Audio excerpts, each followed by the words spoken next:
Bonjour à tous et bienvenue à Soultz-sous-Forêt.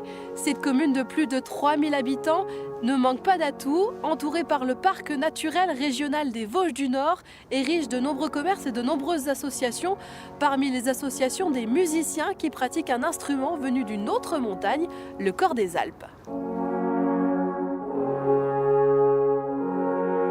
Sa puissance est telle que l'on perçoit son son même derrière les murs épais de l'église protestante.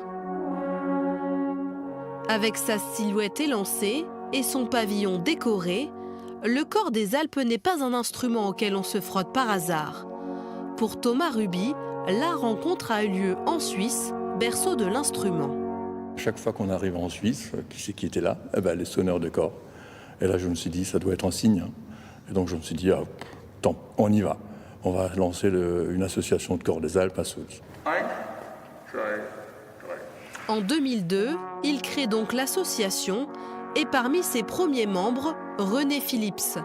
C'est lui aujourd'hui qui forme les nouveaux sonneurs et cela commence toujours comme ça. Il faut faire le moustique, hein.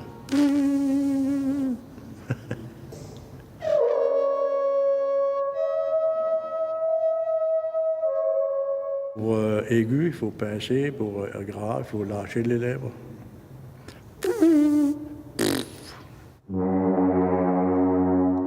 Pour ce qui est de la note, elle dépend de la longueur du tube. Mais pour passer du fa dièse au fa, plus besoin de changer de corps, grâce à l'invention de l'un des membres de la troupe. Georges, un de nos sonneurs, a dit, tu connais, il est beaucoup plus simple de faire autre chose. Donc il a pris simplement, il a fait ça. Il a rajouté ça et on le rajoute tout simplement en haut dans le fa dièse et on passe au fa. Un accessoire qui permet notamment à la troupe de voyager plus facilement à travers l'Europe. On voyage pas mal, on est allé en Hongrie, à Budapest, on est allé en Belgique l'année dernière, on a joué à l'abbaye d'Orval, enfin près de l'abbaye d'Orval. Donc on fait de très jolis voyages musicaux qui nous permettent de voir du pays. Car c'est tout l'intérêt du Cor des Alpes, faire résonner les notes en plein air, comme ici sur les hauteurs de la commune.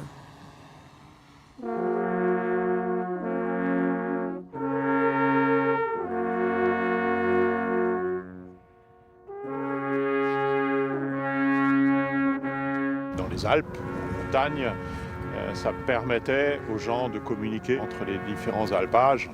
Donc ils avaient leur mélodie de code. Et puis, on peut dire que c'était le précurseur de nos appareils électroniques aujourd'hui.